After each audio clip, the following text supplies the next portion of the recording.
Hello, and welcome to Sobercast, where we provide AA speaker meetings and workshops in podcast format. We're an ad-free podcast, and if you enjoy listening, please help us be self-supporting by visiting Sobercast.com, look for the donate link, and drop $1 or $2 into our virtual basket. We hope you enjoy the podcast. Have a great day.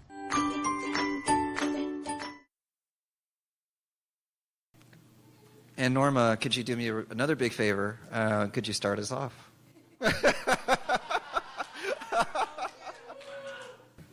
So, my sobriety birthday is September 1st, 1997. I am 21 years sober today.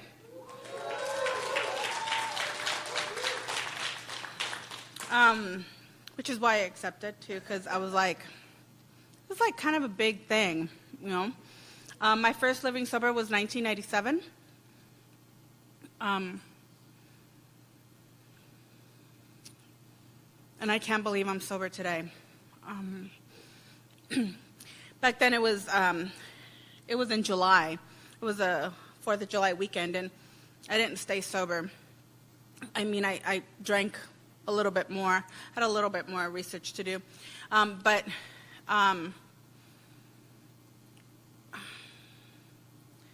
21 years in like 10 minutes, it's quite a bit to do. It's a little daunting. So here it goes. I didn't come into AA because I wanted to get sober. I came into AA because I didn't want to die. I was 25 years old. I was in the Castro, and I went into what is now the Mix, but back then it was called Uncle Bert's, and I didn't have any desire to drink. Like, I really didn't. I'd been coming in and out of AA, and at that time I looked at myself in the mirror and I saw nothing back. Like, I saw absolutely nothing. My reflection was empty. And I knew that in that moment this was my life. I was 25 years old. I hated myself. I hated the world. I had nothing left. My mother had gone back to Mexico and had kind of like given me her blessing and said, you know, que Dios te cuide, I'm gone. I'm done with you. And I had no friends. I had nobody. And I knew that I was going to die. And I knew that was it. I called Alcoholics Anonymous. My first time that I went to a meeting was when I was 18 years old. I knew that I had a problem with alcohol. I sat down in a meeting, looked around, saw all white people, old white people, mind you. And I was like, this is definitely not for me. And I bailed. And I went to a meeting in the Haight, and it was still white people mostly. I was the only person of color in there. But they were reading about this dude named Bill, and I was like, I don't know who Bill is. I don't know like what his story is, you know. But this woman, who turned out to be my first sponsor, came up to me after the meeting, and she said, you know, you are not crazy. You have something called alcoholism, and you never have to drink again. And that was such a novel concept, right? She later became my sponsor, and within literally like 2-week period, she gave me the keys to her house, which I was like, white woman, you are crazy, right? Like, you know who I am? Like, seriously, like I'm from East LA. Like, we just don't do that. But she gave me her keys to her house, and she said to me, she says, I trust that you will do what you think is right. Which I was like, I don't know what that means. Like, I really didn't. Like, I had no concept of, like, what does that mean? And so that started kind of my journey. I'd like to say that I hear people say, you know, I came in first meeting and I got sober and, you know, like, had the spiritual awakening. I did not. That was not my story. I would go to meetings, talk about, I literally would go to meetings, meet with my sponsor, go to the Lex, it's the old lesbian bar that used to be in the Mission, go to the Lex, pick up on some random person, and then talk about how great the meeting was while I was downing shots of tequila. That's what I did, and doing coke, like lines of coke. And I did that for a while. And then we were still reading the book, and I realized there's, you know, that part that talks about in the book that talks about how the man went had the whole story about the man drinking whiskey in a glass of milk. Like, he had no desire to drink, but he ordered it, and it just kind of just happened. So I'm at the in the Castro, and I'm waiting for my group. It was a relapse prevention group that I was going to, and I'm waiting for my relapse prevention group to start. And so I go to Harvey's, because that's where you would go to wait for your relapse prevention group to start, right? A bar. So I had to go to the bathroom. So I'm sitting there, and the bartender comes and asks me what will I drink, and I said, I think I'll have, a cranberry juice, and you can add some vodka to that. And it just happened. I didn't want to drink. And I'm still thinking that I'm going to have this one drink, and I'm going to go to my relapse prevention group. Well, of course, that didn't happen. I ended up at Uncle Bert's, which was my usual place to go. I woke up the next morning with a woman that had absolutely no teeth. Like, she really was toothless, completely toothless. And I did not know how I got there. And I realized in that moment that I really, truly was powerless over alcohol, and that I was that story. I was that story in the book. So I went to my home group, which was at high noon at that time, and I raised my hand as a newcomer again, and I haven't had a drink since. And so kind of like everything that they told, all the suggestions that they told us to do, or, don't get into a relationship, and don't make big changes, and, easy does it. Like, yeah, all that kind of went out the window for me.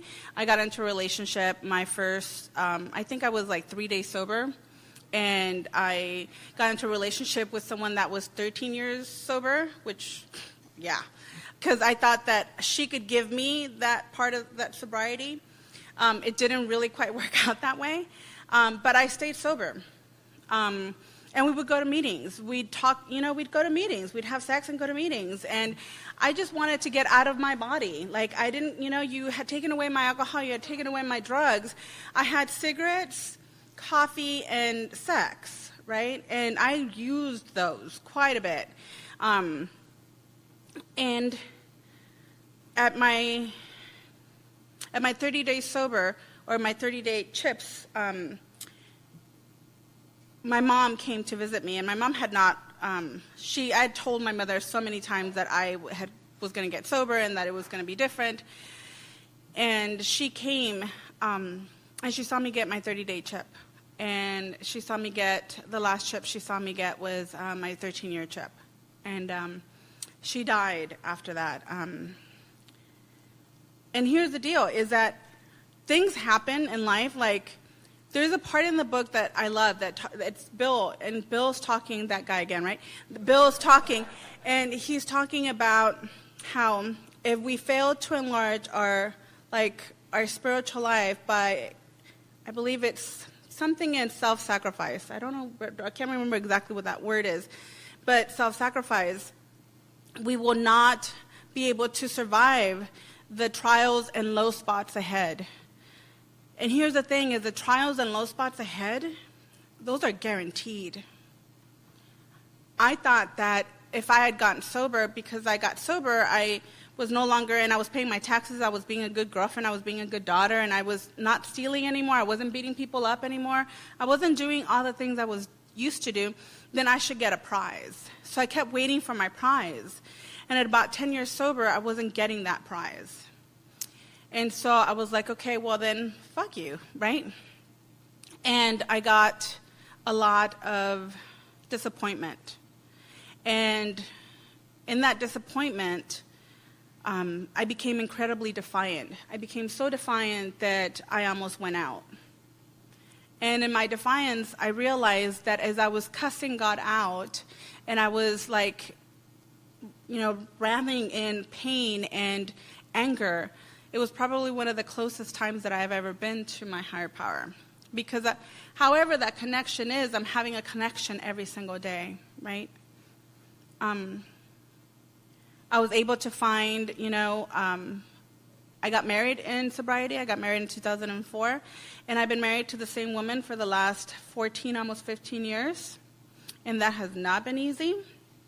For a long time, it was like if she would only do this, then my life would be great. And if she would only follow these simple rules that I have set forth then everything would be fine, right? And what I realized is my sponsor did this little thing with me. She said, okay, let's put the names of all your exes, right? Like, which was a lot, but like just the most meaningful ones, right? And then she's like, and put my name in the middle. And so she did, and she said, okay, so this person did this. I'm like, yeah, they did. Like, they don't listen, right? If they just listen. And the common denominator was me in all of them. And then she started putting in random. She's like, so let's say you leave Marta and you bring in Sabrina, you bring in Mary, you bring in whoever. It's still you, right? It's still me. So the problem is, it's not even a problem, but who I need to look at and change is me. And lo and behold, the minute that I actually like sat down and actually listened and paid attention and treated her as a human being who had wishes, desires, and needs, like things started shifting for us.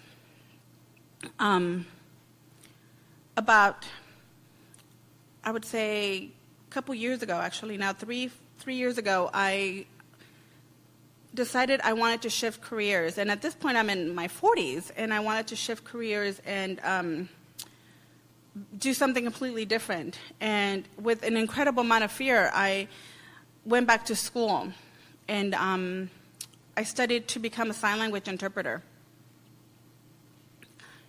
And I graduated, and now I'm a sign language interpreter.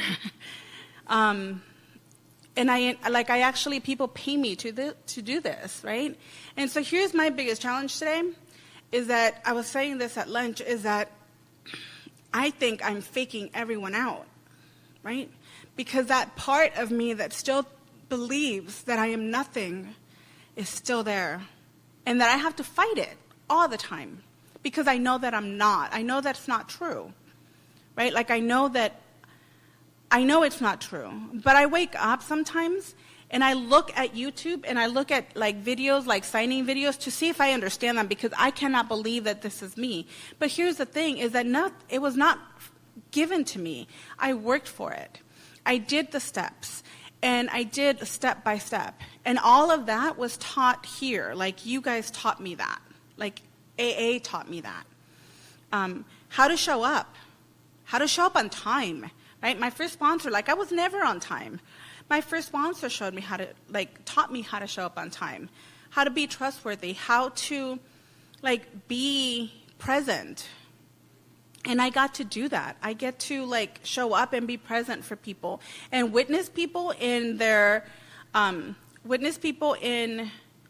whatever place it is that they are, have empathy, but be able to let go of that and not take that on, if that makes any sense. All of that was here. There's no way I would have been able to do what I do today without all of this, without the lessons that I learned here. I am beyond grateful that I am a member of Alcoholics Anonymous, and I am beyond grateful that I've been able to come to this meeting, specifically this meeting, the POC meeting, since 1997. And that continues to be here, because I feel like it's such an important part where I get to just be open up without any kind of, I don't want to offend, I don't know how to say this, do you know what I mean? I don't want to offend them, whatever that is going to happen. Okay, so this is a perfect example. I go into my job the other day, and the person that hired me, there's a deaf person, the person that hired me says, "Oh, Maria, I'm so glad that you're here." My name is not Maria, my name is Norma. "Oh, well, you look like a Maria." Okay, I'm not quite sure what that means, but I actually look like a Norma, because that's been my name, right? And so then he proceeds to go on, and he's like, "Well, I hope that you don't, it's not offensive, right? It's just a joke, right? It's just, Mexican Maria, I'm like, And I'm like, you're just kind of digging, right? So at that point, it's like, I'm not, my team, who is white, she's like, oh yeah, just ignore him. And I'm sitting there and I'm thinking, that's kind of the problem though, right? Like, that's kind of the problem. Is that these little microaggressions that happen every single day, every single fucking day. I mean, really every day, in one way or another. We're just supposed to ignore them. We're just supposed to pretend that they're not really there and that it's okay. And so what happens is at the end of the day, after many days, it's exhausting. I don't want to ignore it anymore. So at the end, I said, I know that you think it's funny. I said, but it actually isn't. It actually is hurtful, and it makes an impact. My name is Norma. It was a pleasure working with you, and I hope to see you again. And that was like, I left there, and I was like, I felt actually proud of myself, because I got to not be a bitch. I didn't have to be a bitch about it, but I got to say something. Simple, right? And impactful for me. Whether he got anything from it or not, that's not for me to know or figure out. It's for me to just continue on, right? So I love my life. And one last thing, and I'm going to close, is that, so I graduated a year ago, and I am currently on the Northern California Registry of Interpreters Board. And we recently, some of my colleagues and I created a Bay Area Interpreters of Color group where we are going to, our goal is to embrace and to bring in more interpreters of color. In my field, most of the interpreters are white. About 10% are people of color, and from that it just breaks into all people of color. And I get to be part of this. I get to be part of this organization that changes, that makes changes, that is going to make changes and bring more diversity. I have no idea how this happened, other than being here. And that I get to celebrate my birthday here, at Living Sober. How amazing is that? So anyways, with that, thank you.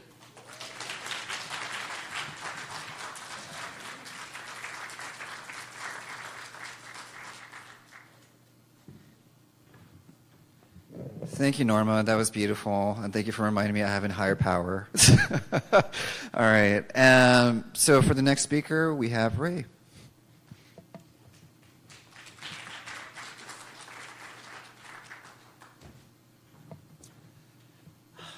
My name is Raymond, and I am a alcoholic and addict. Hi, everybody. I'm very nervous to speak. I'm always nervous to speak. And then when I was walking up here and getting a coffee, and I thought, what did I get myself into? But you know what? I learned not to say no to AA.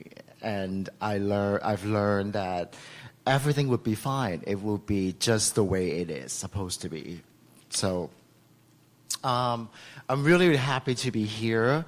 I actually did my first Western Roundup Living Sober in 2005 at the Bill Graham Auditorium. There was that way back, right?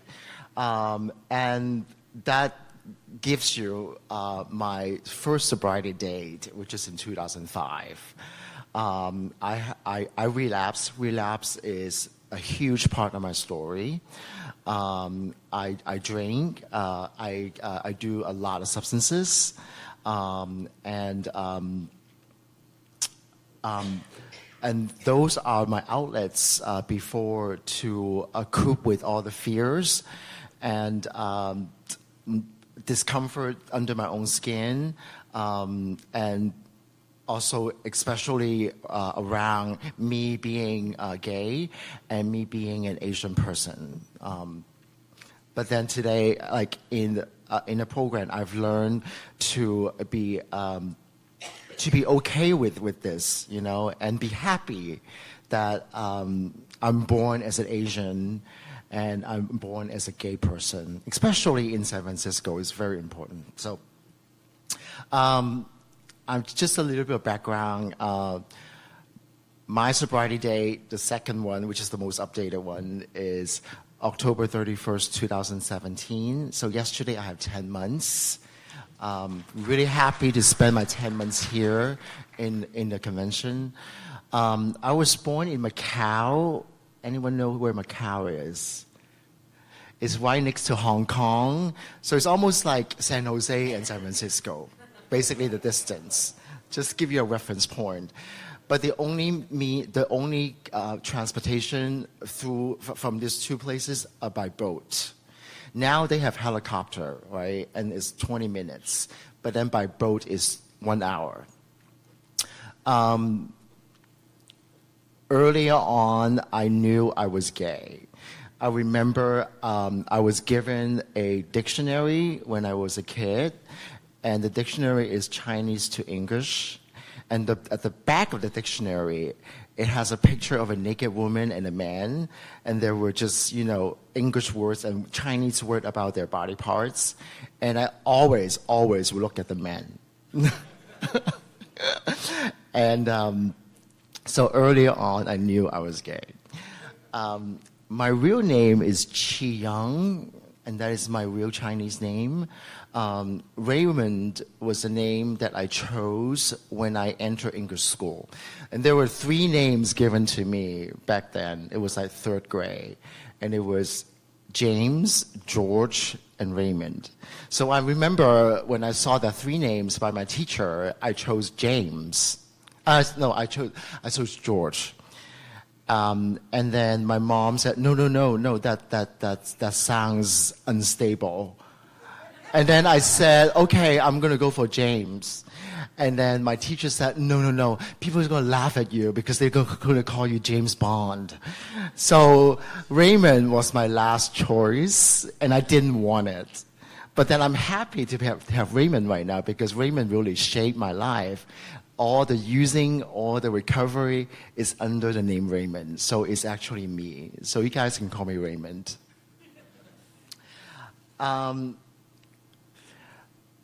I was always bullied when I was in school. I was skinny. I didn't do sports. I was feminine when in school. So I was always bullied. I came to the U.S. when I turned 13 with my parents and my sister. And we started our life in Texas, Houston. And at that time, I got bullied again during junior high. Remember that song that people always say, Chinese, Japanese, look at this, want to see, look at this. That's the theme song for me throughout my junior high. After a month being here, my parents didn't like it here. So they left, and they left me with my grandparents. And since then, I've been living apart from my parents. I'm 45 right now, so all these years, I've been living by myself. And my sister was with me 3 years, and she couldn't really stand America, so she went back.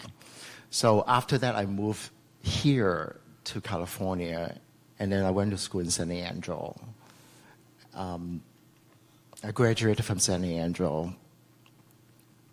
And then I went back to Macau after I graduated from high school because I wanted to be a singer. Singing is a huge part of my life because all that bullying, all that loneliness, when I was living by myself, the only thing I had was singing. So I was singing all the time. I was in choir. I was doing, school performances. I mean, I could really find myself there. So I went back to Macau and trying to be a singer. Very discouraging. I tried out a lot of places. I went to movie theaters or movie company for an audition. And the first thing they told me is that, you're not cute. Why are you here? It was so discouraging, and as a young kid, I was so depressed. And during that time, I started drinking. I drank so much because it was so painful to deal with that. I thought I have a dream and I want to pursue it, and then I couldn't get it. I started drinking, and my drinking, I love. People have DUI, I have SUI, singing under influence. You know, karaoke 4 times a week, drinking until 5, 6 a.m., got home, shower, go back to my college in Macau, and went to school. And I remember a couple of times during exam, I walked down the aisle, and people were like, "Oh, you smell like beer." Like, it was so embarrassing. But I got through college somehow. And then I knew I couldn't be a singer, and I decided not to be a singer or an actor. So I really trying to pursue my education. So I moved to Europe. And then I pursued my master's degree in international business. And by then, my drinking really took off. European drinking, beer, every day, every night, drunk every night. But I get through school somehow, by the grace of God. I did. I did get through school.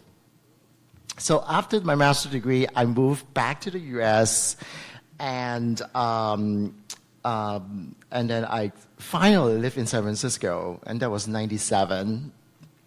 I got introduced to substances, ecstasy, Special K, and then later on crystal meth, which is the drug of choice, which affect my life a lot. It's pretty much the same story as a lot of people, like just using substances, being a liar, being a cheater, being a manipulator, and just constantly just sex, drugs, like all the time, right? That's pretty much I've heard from the rooms, people would do. And same as me, I did a lot. 2005, I got sober. And I went to rehab, and I really liked the sobriety the first time. I got a sponsor, and after a year, which people said don't date in 1 year, and then right after 1 year I started dating. I met my first partner, and then very quickly my higher power was my partner. I spent so much time with him. I started to step away from the meetings. I started to not doing any fellowship. Like, I find myself coming into the meeting, sitting at the back, or like 5 minutes before the meeting started, I'll come in and I'll leave 5 minutes before the meeting stopped. I will go away because I did not want to talk to anyone. I just feel like it was just a transaction for me. Like, because I have my boyfriend, I have my life, I have a boyfriend, and I have a job and everything. So I was really happy. But that it didn't go well because my partner relapsed. Right after he relapsed, I just relapsed. Because I have nothing to hold on to. My program was zero, it was nothing. Like, I know, I get what you guys were saying, but then I wasn't really embracing it inside. I wasn't doing any program. So I relapsed. And that 4-year relapse, shit happened. I got arrested in Canada for drug trafficking. Yes. They opened my suitcase, and it was like drugs everywhere, syringes, and then they were like, "Mr. Kong, put your hands up, you're under arrest." Blackout driving all the way from San Jose back to San Francisco for 6 hours. Did not know where I was driving to. I think at one point I remember going on 101, and then I end up on Bay Bridge. And then on Bay Bridge, I ended up on 280, and then went back home. I did not know what I did. I almost killed myself by blackout driving in LA, driving up to the mountain. And then I remember I had to pee. I opened the door, and without parking my car went all the way down to the bottom of the mountain, total. So those are really, really scary episodes that I have. And there's a lot more episodes that actually could have killed me, you know. But I'm still standing here, and there is a power greater than me. It has to be. Because without that, I wouldn't be here. My last scary episode, which brought me back to the meeting, it was 10 months ago. I burned down my house in Glen Park. And I lost everything. And I was hooking up with someone and just didn't even know the fire was going on. And then by the time 1/3 of the house was burning, I finally realized, but it was too late for us. I rushed out, I jumped over the fire to the backyard naked. I burned myself on my foot and my back. And my friend, I could clearly heard him saying, "Ouch!" And that was the last word I heard from him. He died at my house. My dog, Romeo, he was the last living thing that I talked to, because at the end of my using, all my friends left me. No one wanted to talk to me. He died with my friend at the house. I was homeless.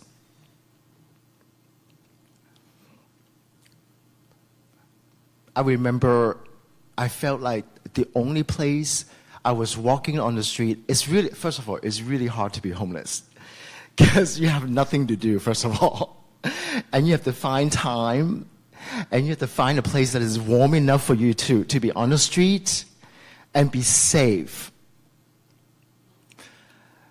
The only safe place that I knew that would keep me comfort, it was in front of CCC, the Castro Country Club. I spent my night in front of the bench. Cold, very cold. There's some lady walking by me. She said, it was 3 a.m. She said, "I'm going to give you my jacket." I was opening my eyes, and I looked at her and I said, "This jacket is just too small. It wouldn't even fit me." And she said, "Yeah, but it's actually perfect on your knees." I cried in front of her, and I was so thankful.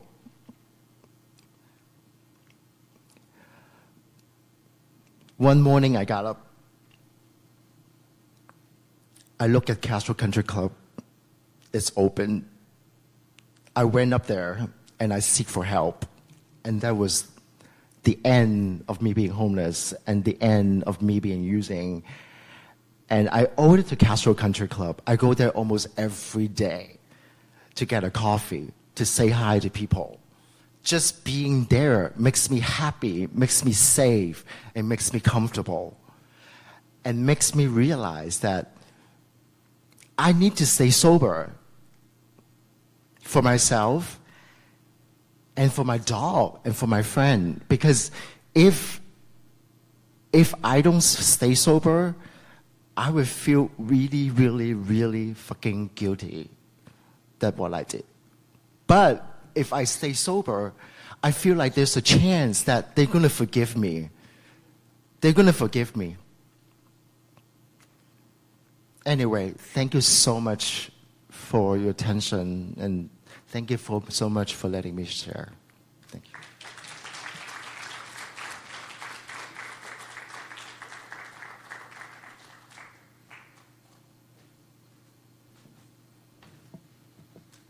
Thank you, Raymond. That was very exciting. Next, we have Erica.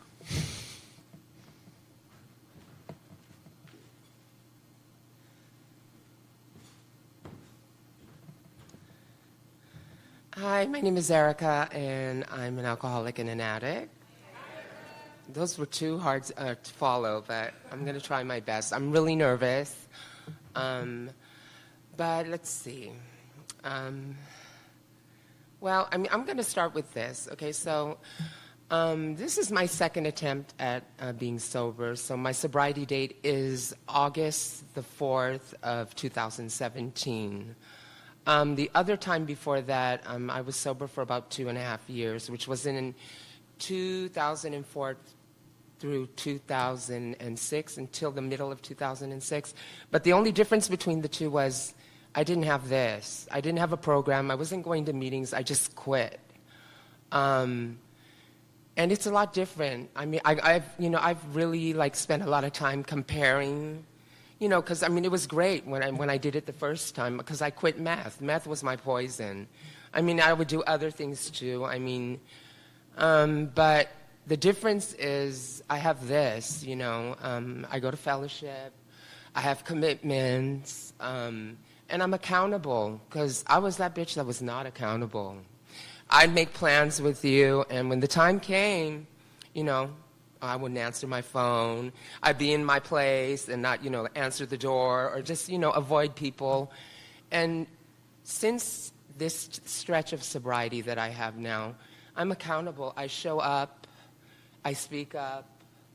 I don't step back, or, it's a wonderful thing. Here, I've had so many, just blessings this time around, and they still keep coming. And I owe that for all of this. I do. But so to give you a little bio of myself, so I'm a native of San Francisco. I was born in Carmel. I'm 51 years old. I just celebrated my 51st birthday in July. I grew up in the Richmond district here in San Francisco. I come from an okay family. We were middle class. Big Filipino family. I'm half Filipino, half Japanese. Didn't really have any interaction with the Japanese side of my family, because my grandparents kind of disowned my mother when she decided to marry my father. My father was her second marriage. Her first marriage was with a German soldier, and that's how she ended up here in the States. So when she left him and then decided to marry a Filipino man, my grandparents dust. So they never spoke for many years. And my grandparents were my parents, because my parents were going to put me up for adoption. And when my grandparents heard that, they said, no, we'll take over. So 3 weeks after I was born, my grandmother took over. My mom was in my life, just like, she'd call me on birthdays, or I would go on the weekends to visit. She had a house in Marina, out in Monterey, and but she died when I was 8. She died of cancer. My father was just not really, whatever. He'd blow in. He'd come and visit my grandparents. But my grandparents were my parents. My grandmother was my rock. Let me see. So growing up, because I was very feminine, I was always very feminine. I hung out with my girl cousins and everything, and wanted to do girly things, wanted to play high jump, hopscotch, whatever, all that type of shit. So all my guy cousins and my uncles and even some of my aunts were really mean to me growing up, really mean to me. And it really used to mess with my head, And because my grandparents decided to raise me, my other aunts and uncles, kind of took offense to it, so they were always so mean to me growing up. And always giving my grandmother and my grandfather shit.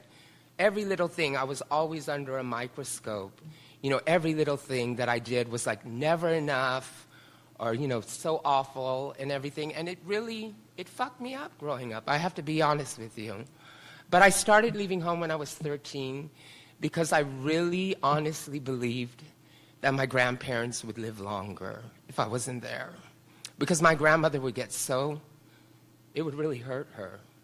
And my grandfather would get upset. So I started leaving home when I was 13, and then I would come back. I would disappear for like maybe 3 to 6 months at a time, but I was close by. I was hanging out with my friends that lived down the street, and, I would meet my aunt once a week. She'd give me cash, and I still went to school. I didn't drop out of school. I stayed in school. But after a trip to the Philippines with my grandmother, it was her last trip to go to the Philippines. When we got back, my friends called me, and they were dressing up and going to this old club. I don't know, all of you look kind of young, but I'm sure you won't remember. There was an after-hours club that was here in San Francisco called Studio West, okay? So they were dressing up and going to this club, and they were all like, hey, come on, come. And I hadn't even unpacked, so I went. And then I disappeared for a year, and that's where Erica was born. So it just kind of went from there. So at 15, I kind of grew up in the Tenderloin in San Francisco. And, to be, at that time, my role models. Nowadays, you have like so many positive transgender role models, to look up to. But back then, it was the prettiest, the most fishiest ones that were making the most paper on the corner. That's who I had to look up to. Those were my role models. So I ran off with it. You know what I mean? I started hormones when I was 16, and grew up in the Tenderloin, hustling, and hustled until I was 50 years old. Okay, so, just that whole scene, it's kind of progressed. I was a streetwalker in the Tenderloin, and then everything went online, but the internet, there we go. But it's, oh my God, the drug use and the drinking and everything. I was doing drugs. The first time I did drugs was when I was 13, and it was acid. Then was weed, and then there was beer. And then later on, I moved on to MDMA and Quaaludes. And the only drug I didn't do was heroin. And, but I did them all for all those years. And when I decided to go on this second journey, I was living in the South Bay, and I was in a nice hotel, and it was my birthday, and I was alone, and I was watching TV, eating a piece of cake, and holding a water bong in my hand, and there was like a big mirror in the room, and I just looked at it and I said, girl, this ain't cute no more. Girl, you know what I mean? It's just not cute, And someone planted the seed in my head a long, long time ago, when I was 40. Someone that had graduated from Walden House. I'm a graduate of Walden House. And it kind of resonated, but when you're surrounded with people that are all using, you know what I mean? It's like a year ago from today, a little over a year ago, because now I'm approaching 13 months. So I would have never thought I would be here. I really didn't think I had no escape. I was, all I knew was I was going to be hooking, and I was going to be doing meth. You know what I mean? And now, I have a different kind of love for myself that I never even knew I had. You know what I mean? And I get to, I have a good job. So I did 6 months in Walden House. And after I graduated and I moved into an SLE, I got this really great job where I get to work with my community. Because I work with transgender women, 18 and up, trans women of color. And it's they're struggling, you know what I mean? And I get to help this community, my community. It's like one of my participants in my study, I got to, accompany her and got her into Walden House. I invite a lot of the women that I work with to meetings, Some of them come to the meetings that I go to because, a couple of them, they just quit. And I go, you can't just quit. You have to have something else. Just quitting is not enough, you know what I mean? And so I invite them to meetings, and for me, it's a beautiful thing, you know what I mean? Because, if I can help a girl, a young transgender girl, make the right choices, because there's so many opportunities for us now. We're not like It's not like, taboo and everything like that. You can make your mark. And, for me, that's where I'm at. I don't want to be remembered. If I were to die tomorrow, I wouldn't want to be remembered for what I was, that fishy queen. She used to dress nice. She used to make a lot of money, knew how to party. No. I want to make my mark in life. And I mean, yeah, I'm 51, but I have a spark in me that I refuse to let go dim. I love my life. I love my sobriety. My hands are crazy glued to my chair. I ain't letting it go. I mean, I deal with a lot. This last year, I've dealt with a lot. Death, okay? And my job is really hard. It's stressful. And our medical coverage doesn't give us therapy, so we have to pay out of pocket. So it's kind of but I'm able to do it. You know what I mean? I don't know how I'm able to do it. I don't have any triggers. I'm in the field because I have to go to San Francisco. I work in Oakland. And I'm out there, and I'm working with these people that I used to party with, and I'm trying to plant that seed and, let them, I think everyone deserves the chance at living a first-class life. You know what I mean? And if you were living that life before, for me, I have to let them know that you have a shot at it. You just got to want it. You know what I mean? And I really want it. I'm dealing with death, relapse. My tribe, my small tribe, both of them have relapsed twice. You know what I mean? And it's hard, you know what I mean? Because those were my Codys, you know what I mean? It's like, those were my go-tos, when I was in program and when I got out.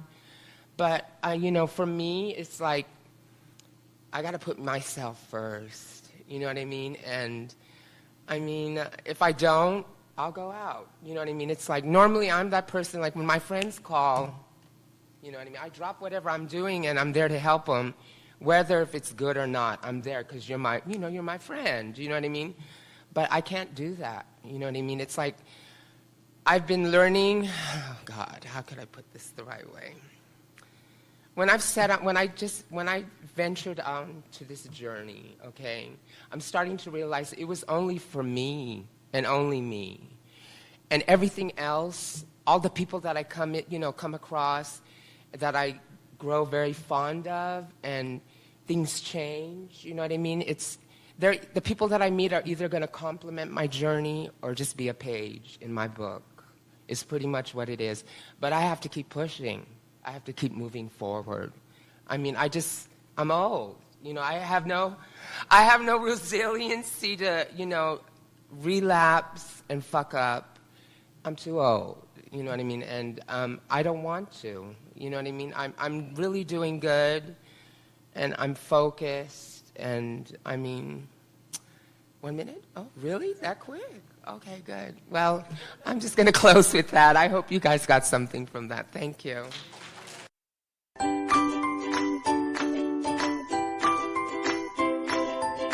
Thanks for listening. I hope you enjoyed the podcast. Sobercast is ad-free, and we'd like your help in order to keep it that way. So if you'd like to help us be self-supporting by pledging $1 or $2 a month, visit Sobercast.com and look for the donate links. Thank you very much.